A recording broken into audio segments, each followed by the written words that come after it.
Hey, what's going on, guys? So, on the last video, we talked about knock, detonation, ping, pre-ignition, what it is, what it sounds like, what causes it. Now we're going to talk a little bit about what detects it and how the engine control module acts when it detects knock or detonation. So we'll just label it detonation. Like I said, there's many different names. Detonate. I can't even spell. Detonation. All right, so we got detonation. And then what detects the detonation is something called a knock sensor. The knock sensor is, depending on the vehicle, it could be a 2-pin or a 3-pin sensor.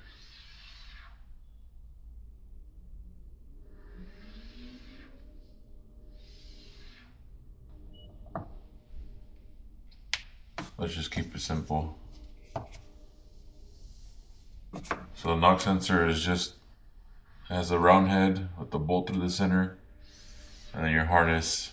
This is always going to be bolted somewhere on your engine block. On a 4-cylinder vehicle, usually it is mounted under the intake manifold. So you have your engine block, cylinder 1, 2, 3, and 4.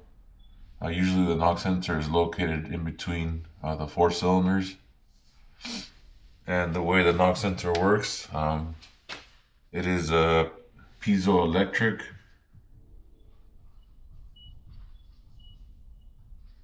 It's a piezoelectric type sensor. So in layman's terms, the knock sensor is a microphone.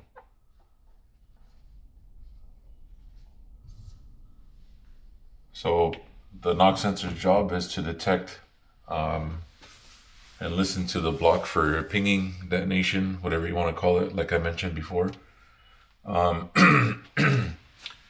So let's say that the engine does begin to ping, pre-ignite. That excites the knock sensor, and the knock sensor creates a voltage with vibration or noise. So then, depending if it's a 2 or 3-pin circuit, say it's a 3-pin, you have your ground, your voltage supply, and then your third wire is going to be the signal wire. So the signal wire goes back to the PCM, and it creates a voltage. So if there is an occurrence of detonation, the knock sensor gets excited and creates a voltage signal to the PCM. And then once it gets to the PCM, then the way that the PCM controls it or tries to calm it down or stop it is by retarding the timing. So when there is an occurrence of knock, the PCM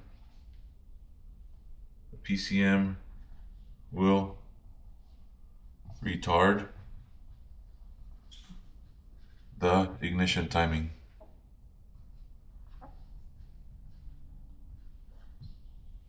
So the PCM will start to pull timing to try to stop the engine to continue to detonate or pre-ignite, whatever you want to call it.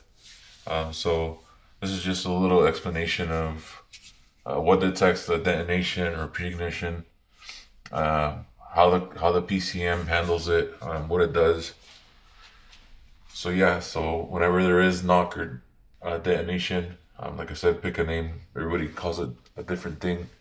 Then the knock sensor's job is to let the PCM know that, hey, I just detected that there's knocking noise in that block. So then the PCM will start to retard the timing to get the engine to stop detonating. So that's the way that that's the logic behind the knock sensor. how it works, what it's made for.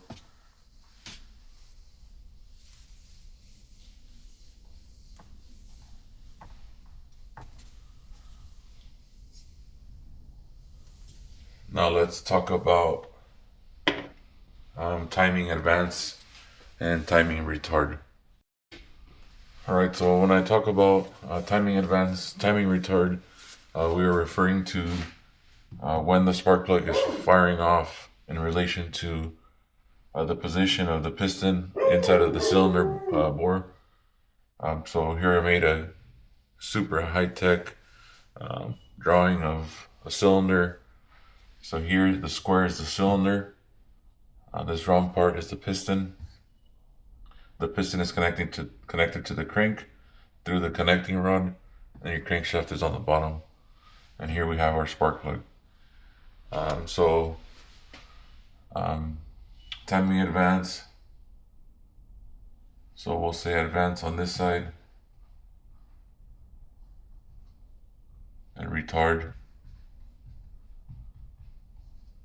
When we talk about timing advance, is the time that the spark plug fires off dependent to the piston location. Top dead center is when the piston is at the very top of its stroke. So timing advance, we're firing off the spark plug before the piston gets to TDC. So the theory behind that is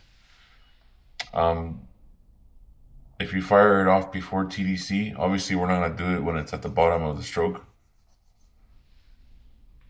But if we time it perfectly, we want to time it almost before the piston gets to top dead center, because the air fuel mixture does not ignite right away. So in theory, we want to time it as high as possible. So we want to time it perfectly so that the combustion event happens as the piston is going down to create power, to drive that piston down and make, that's what makes horsepower, is timing advance. So when we retard the timing, when the computer retards the timing, it's starting to, it ignites the spark once the piston is already going down. So that would be considered retarding the timing. You're lighting off the spark plug later in the TDC stroke, or as the piston is starting to move down already, versus advancing, you're firing it off before it gets to top dead center. Like I said, the mixture does not ignite right away. It does take some time. Obviously we don't feel it, but it's not an instant thing. So if we fire the spark off at 18 degrees, the spark plug ignites 18 degrees before top dead center. And then if we retard it, so let's say 10 degrees, you're firing the spark plug later in the stroke. So that's what I'm talking about when I'm talking about retarding the timing, advancing the timing. And then this is not mechanical timing. This is ignition timing, not to be confused with mechanical timing. The ignition timing is what's controlled by the PCM. That's what fires off the spark plugs, fires off the injectors, is ignition timing. Now when we talk about mechanical timing is a totally different animal. Mechanical timing is what makes, so this is a cam sprocket.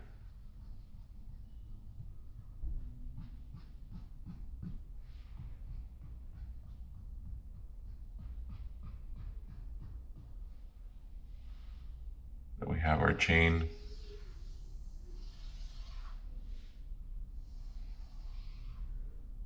And our crankshaft sprocket. So in this case, we're talking about mechanical timing.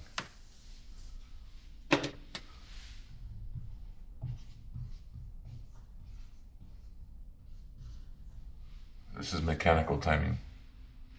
So you have your, these would be your cam sprockets. In a timing belt world, they are cam sprockets. And then you have your crankshaft sprocket. So crank sprocket.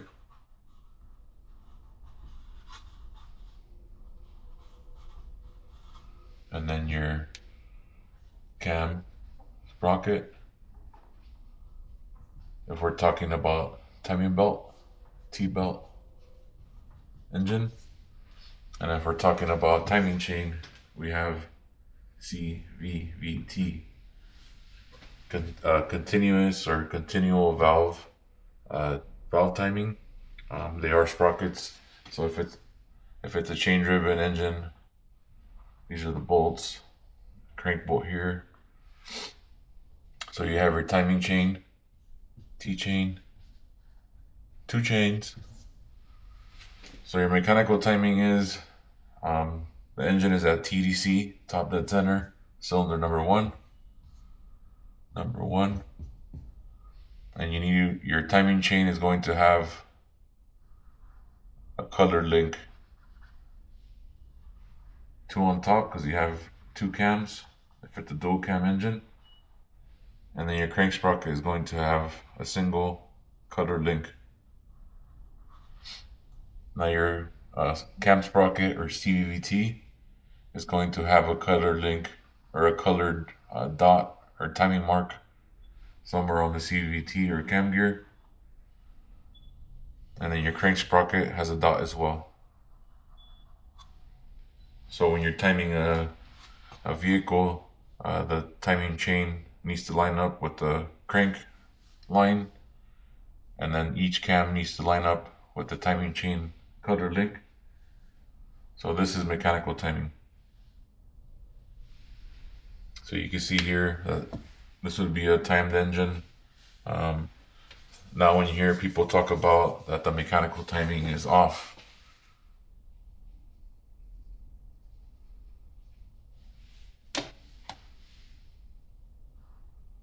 so then if the timing was off on one of the, let's say this cam here, then your timing mark would be somewhere over here. So your mark on your CVT no longer lines up with your reference mark, whether it's on the chain or on the cylinder head or on the timing cover or something along those lines. So this is what they refer to the engine being out of time, mechanical timing, not to be confused with ignition timing. Ignition timing is controlled by the PCM. Like I said the other day, it's controlled by cam position and crankshaft position sensor. So the cam sensor and the crank sensor tell the PCM where the engine is at, and that controls your ignition timing, firing off your spark plug and spraying your injector at the appropriate time. And then your mechanical timing, the mechanical timing is not controlled by the PCM. It's either timed or it's not. So if your mechanical timing is off, more than likely you had an issue with the tensioner, which keeps tension on the chain. Tensioner. If the tensioner fails, then your chain becomes too loose, and then it could allow the chain to jump on the sprocket itself. Another possibility of the mechanical timing getting out of whack, which is common with Hyundais, especially 2017 to 2020 Elantra with the 2.0 liter. So on those vehicles, they are notorious for the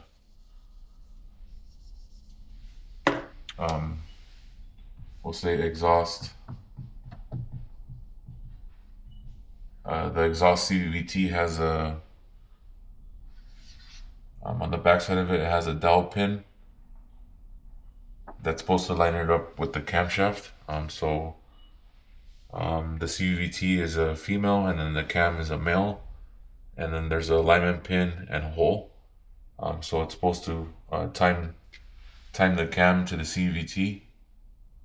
So what happens is this dowel pin shears off or sinks into the to the cavity of the hole, and then it allows the CVT to no longer be in sync with the camshaft. That's another way that the mechanical timing would be able to get out of whack. So failed tensioner or something wrong with the CVT or camshaft dowel pin or alignment pin.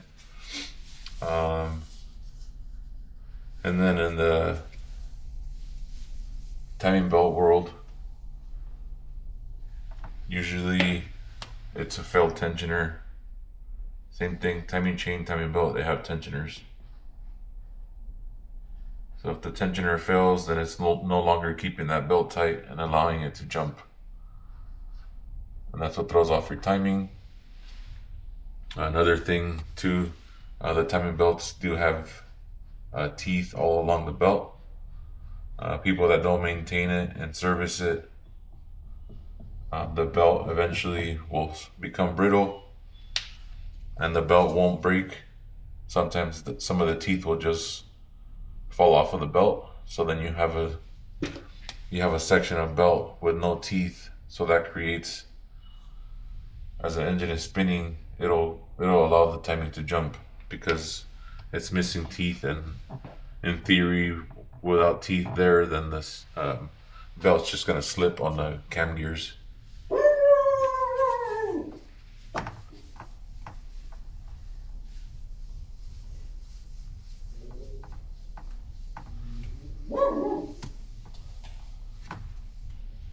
Thank you guys for watching. Hope you guys enjoy.